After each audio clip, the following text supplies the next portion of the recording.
মায়ের মুখটাও তারা দেখতে পারবে না, স্ত্রীর মুখ দেখতে পারবে না, সন্তানের মুখ দেখতে পারবে না। চোখ হারিয়ে আরেক চোখের ঝুঁকিতে আছে। কয়েকশো সন্তান আমাদের প্যারালাইজ হয়ে হাসপাতালের বেডে পড়ে আছে। কয়েক হাজার হয় হাত হারিয়েছে, না হয় পা হারিয়েছে।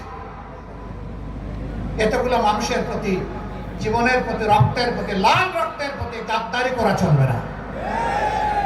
এই রক্তের আমানত রক্ষা করতে হবে, সম্মান দেখাতে হবে।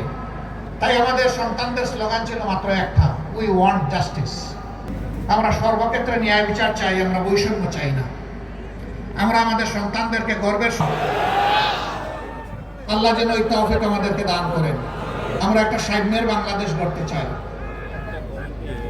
আমরা এই দেশে আর কোনো মাইনরিটি মেজরিটি এই কথা শুনতে চাই না। কিসের মেজরিটি আর মাইনরিটি? বাংলাদেশে যারাই জন্মগ্রহণ করবেন তারা সকলেই ধর্ম বর্ণ নির্বিশেষে এই দেশের গর্বিত মর্যাদাবান নাগরিক। রাষ্ট্রের সংবিধান সকলকে সমান অধিকার দিয়েছে।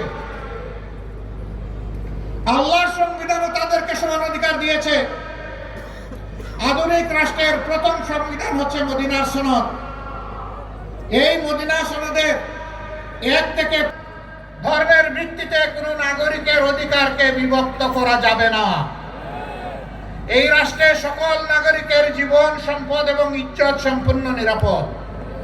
এই রাষ্ট্রে সকল ধর্মের মানুষ নিজ নিজ ধর্মীয় আচার অনুষ্ঠান পালন করবেন অত্যন্ত নির্বিঘ্নে, নিরাপত্তার সাথে। কেউ কারো উপর হাত দিতে পারবে না, দুঃসাহস দেখাবে না। মানুষ তাদের নিজ নিজ ধর্ম পালনে কোথাও বাধার সম্মুখীন হবে না।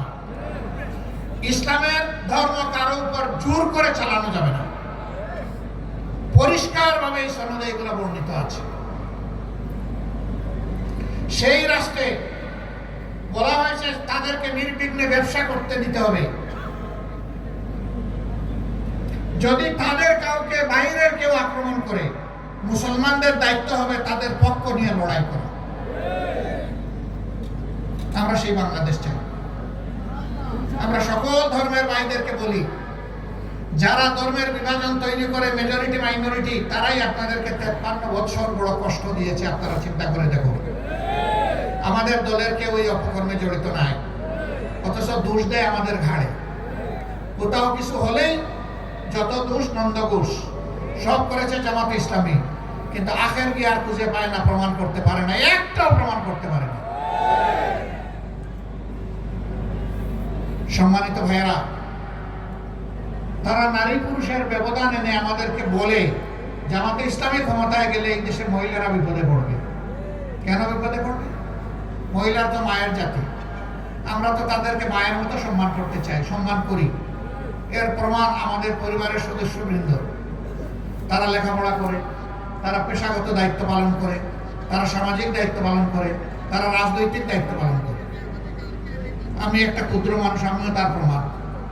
আমার স্ত্রী একজন সংসদ সদস্য ছিল, তিনি একজন চিকিৎসক, তিনি রোগের সেবা করেছেন। এখন যদিও তিনি পারেন না। 2টি মেয়ে, তারাও চিকিৎসক, তারাও মানুষকে সেবা দেয়। একটি ছেলে, সেও চিকিৎসক, সেও মানুষকে সেবা দেয়। তাহলে আমি তো শুধু আমার ছেলেটাকে চিকিৎসক হওয়ার জন্য চেষ্টা করি নাই, মেয়েদেরকেও চেষ্টা করেছি। আমাদের বিরুদ্ধে এই সমস্ত অভিযোগ সম্পূর্ণ মিথ্যা। বলে হ্যাঁ, কর্মক্ষেত্রে হয়তো দিবে, কিন্তু সবাইকে কালো বোরকা পরাই দেবে।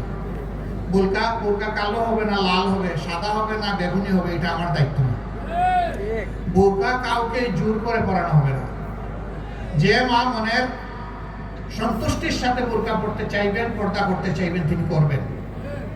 আমি অন্যান্য ধর্মাবলম্বী মাদেরকে কিভাবে আমি বোরকা পরাবো? ইসলামকে আমাকে এই দায়িত্ব দিয়েছে না অধিকার দিয়েছে? কোনটাই নাই।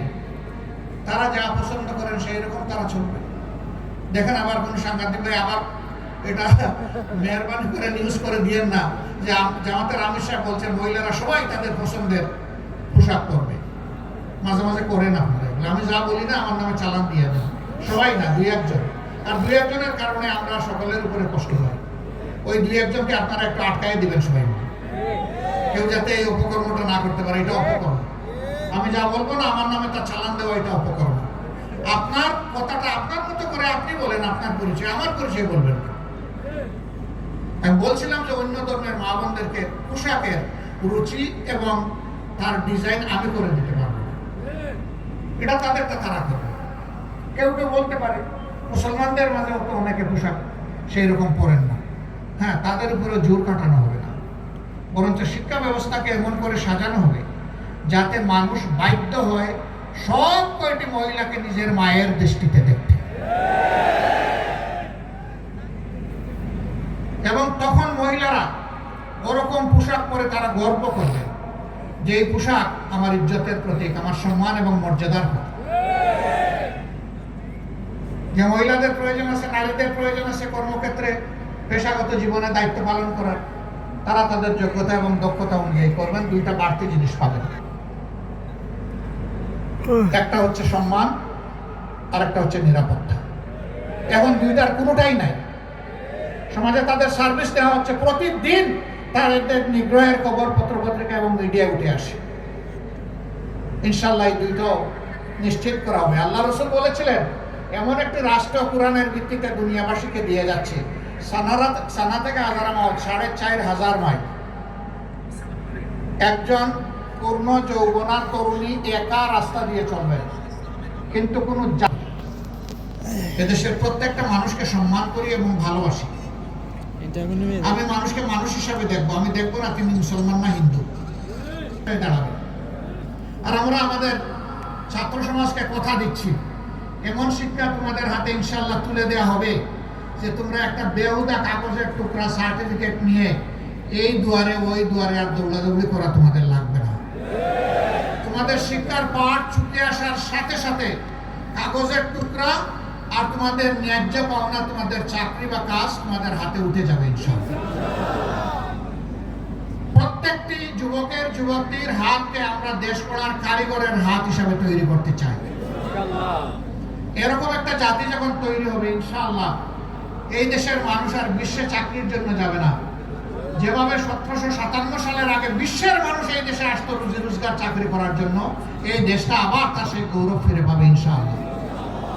আমরা সেই গৌরবটা ফিরিয়ে আনতে চাই। আপনারা কি এই লড়াইয়ে সবাই একমত? এমন একটা দেশ আপনারা চান যেই সমাজে ছাদাবাজি থাকবে না, যেই সমাজে ঘুষখোর থাকবে না, যেই সমাজে দখল বাণিজ্য চলবে না, যেই সমাজে মানুষে মানুষে কোনো বৈষম্য হবে না, যেই সমাজে ধর্মে ধর্মে কোনো বৈষম্য হবে না, এমন একটা দেশকে আপনারা চান? সেই মানবিক বাংলাদেশ চান? তো চাই বললে এটা হয়ে যাবে না, তার জন্য আরো অনেক লড়াই করতে হবে, আরো অনেক ত্যাগ স্বীকার করতে হবে। সেই লড়াই এবং ত্যাগ স্বীকার করতে আপনারা প্রস্তুত আছেন? আলহামদুলিল্লাহ। শীতের দিনে একটু ঠান্ডা লেগেছে, তাই না? উঠুন তাহলে, একটু দাঁড়ান, একটু তাকবীর দেই আমরা। লিল্লাহি তাকবীর, লিল্লাহি তাকবীর। বসুন আপনারা। আল্লাহ তাআলা আমাদেরকে সাহায্য করুন। আপনাদের মাধ্যমে দেশবাসীর কাছে আমাদের 4টা অনুরোধ। যতক্ষণ ন্যায়ের উপর, দেশবাসীর স্বার্থ সংরক্ষণে এই লড়াইয়ে আমাদেরকে আপনারা দেখবেন, আমরা আপনাদের ভালোবাসার কাঙ্ক্ষা আছি। আমরা আপনাদের দোয়া চাই, সাহায্য সমর্থন চাই। এই লড়াইয়ে আপনাদেরকে পাশে চাই। এই লড়াইয়ে আপনাদের বুকের বিছানায় একটু জায়গা চাই। আমি সাংবাদিক বন্ধুদেরকে আমাদের সাথে এই লড়াইয়ে অংশীদার সময়ের কুরবানি স্বীকার করেছেন, এই শীতের মধ্যে চলে এসেছেন, আমাদের কথা শুনেছেন। মহান রবের দরবারে দোয়া করি আল্লাহ তাআলা এই কুষ্টিয়াবাসীর উপর রহম করুন। এই কুষ্টিয়ার ইজ্জত মর্যাদা সম্মানকে আল্লাহ বৃদ্ধি করে দিন। আল্লাহ তাআলা বাংলাদেশের উপর শান্তির ফয়সালা নাযিল করুন। বাংলাদেশের আকাশে যতগুলা কালো চিল ঘোরাঘুরি করতেছে, সবগুলা কালো চিলের ডানা আল্লাহ নিজেই ভেঙে দিন এবং এই দেশকে সকল ধরনের ষড়যন্ত্র থেকে আল্লাহ রক্ষা করুন। সবাইকে আবারও কৃতজ্ঞতা, ধন্যবাদ। আল্লাহ হাফেজ। বাংলাদেশ জিন্দাবাদ, বাংলাদেশ জামাতে ইসলামী জিন্দাবাদ। আসসালামু আলাইকুম ওয়া রাহমাতুল্লাহি ওয়া বারাকাতুহু। ক্যামেরা প্লেস কর।